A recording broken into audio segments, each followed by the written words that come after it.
Hi hello തലേന്ന് camp ഫയറൊക്കെ അടിച്ചു പൊളിച്ച് കിടന്നിറങ്ങിയ ശേഷം രാവിലെ എണീറ്റിട്ടുള്ളൊരു കാഴ്ച കേട്ടോ ഇത്. എല്ലാവരും നേരത്തെ തന്നെ എണീറ്റിട്ടുണ്ടായിരുന്നേ. പ്ലേയിങ് ഏരിയൻ്റെ അടുത്തായിട്ട് ഇതുപോലെ ഒരു സ്പേസ് ഉണ്ടായിരുന്നു കേട്ടോ. എല്ലാവർക്കും ഇങ്ങനെ വട്ടത്തിലിരുന്ന് സംസാരിക്കാൻ പറ്റിയൊരു അടിപൊളി ഏരിയ ആയിരുന്നേ. ഞങ്ങൾ എല്ലാവരും കൂടി ഇതുപോലെ അങ്ങോട്ട് ഇരുന്നു. മോർണിംഗ് അറ്റ്മോസ്ഫിയറിൽ ഇതുപോലെ വട്ടത്തിലിരുന്ന് ഓരോരോ സംസാരങ്ങളൊക്കെ സംസാരിച്ച് നിന്നപ്പം കിട്ടിയൊരു വൈബില്ലേ, അത് വേറെ ലെവൽ തന്നെയായിരുന്നു കേട്ടോ.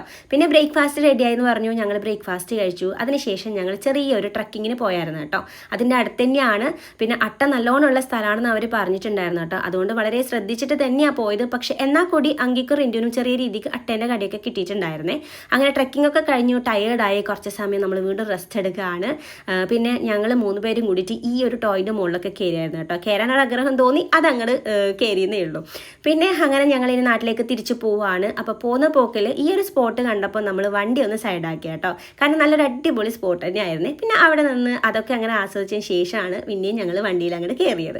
പിന്നെ ഉച്ചക്ക് ഫുഡിൻ്റെ ടൈമായി. നല്ലൊരു റെസ്റ്റോറൻറ്റിൽ നമ്മൾ കയറി.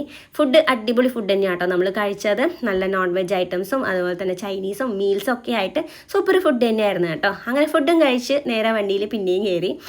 പിന്നെ എന്താ പറയുക, ഇനി അങ്ങോട്ടേക്ക് ഞങ്ങൾക്ക് കുറച്ച് ടൈമേ ഉള്ളൂ. അതുകൊണ്ട് മാക്സിമം എൻജോയ് ചെയ്യുക എന്ന് തന്നെയാണ് പിന്നീട് അങ്ങോട്ടേക്കുള്ള ഉദ്ദേശം.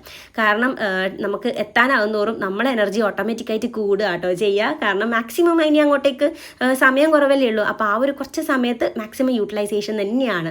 പിന്നെ രാത്രി ഒന്നും ആയിട്ടില്ലെങ്കിലും വണ്ടിയിലൊക്കെ ഫുള്ള് ലൈറ്റൊക്കെ ഇട്ടിട്ട് തന്നെയാണ് കേട്ടോ ഞങ്ങൾ വന്നത്. പിന്നെ ശ്രീകൃഷ്ണ ജയന്തിൻ്റെ അന്നായിരുന്നു നമ്മൾ തിരിച്ച് വന്നത്. അതുകൊണ്ട് ചെറിയ രീതിക്കുള്ള ബ്ലോക്കൊക്കെ ഞങ്ങൾക്ക് കിട്ടിയിട്ടുണ്ടായിരുന്നു. അതുകൊണ്ട് തന്നെ കുറച്ച് ടൈം കൂടി നമുക്ക് ആ ട്രിപ്പ് കിട്ടി എന്നുള്ള സന്തോഷം കൂടി ഉണ്ടായിരുന്നു കേട്ടോ. പിന്നെ എന്താ പറയുക, ഞങ്ങൾ 10 പേര് കൂടി പോയ ഒരു ട്രിപ്പില്ലേ, അത് നമ്മളെ ലൈഫിൽ നമുക്ക് ഏറ്റവും ഇമ്പോർട്ടൻ്റ് ആയിട്ടുള്ള, നമുക്ക് ഒരിക്കലും മറക്കാൻ പറ്റാത്തൊരു മൊമെൻ്റ് തന്നെയായിരുന്നു കേട്ടോ ഈ ഒരു ട്രിപ്പിൽ നമുക്ക് കിട്ടിയത്.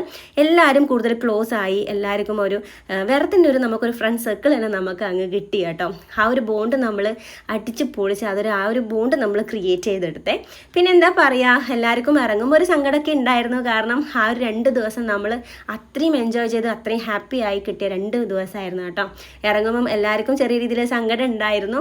പിന്നെ എന്താ, ഇനിയും ഇതുപോലെ ട്രിപ്പ് പോകാമെന്നുള്ളൊരു വിശ്വാസത്തോടെയാണ് ഞങ്ങൾ ഈ ഒരു ട്രിപ്പ് വൈൻഡ് അപ്പ് ചെയ്തതും. പിന്നെ ലാസ്റ്റ് ജോൻ്റെ വക ഞങ്ങൾക്ക് എല്ലാവർക്കും ഓരോ താങ്ക്സ് ഉണ്ടായിരുന്നു. പക്ഷേ ശരിക്കും പറഞ്ഞാൽ ഞങ്ങളാണ് തിരിച്ചിട്ട് ജോൻ്റെ അടുത്ത് ആ ഒരു താങ്ക്സ് പറയേണ്ടത്. കാരണം ഈ ഒരു ട്രിപ്പ് ഇത്രയും സക്സസ് ആക്കിയതിൻ്റെ പിന്നിലുള്ള മെയിൻ ആയിട്ടുള്ള ആൾ ജോ തന്നെയാണ് കേട്ടോ. അങ്ങനെ ഞങ്ങളിത് എല്ലാവരും കൂടി ഇറങ്ങുവാണ്.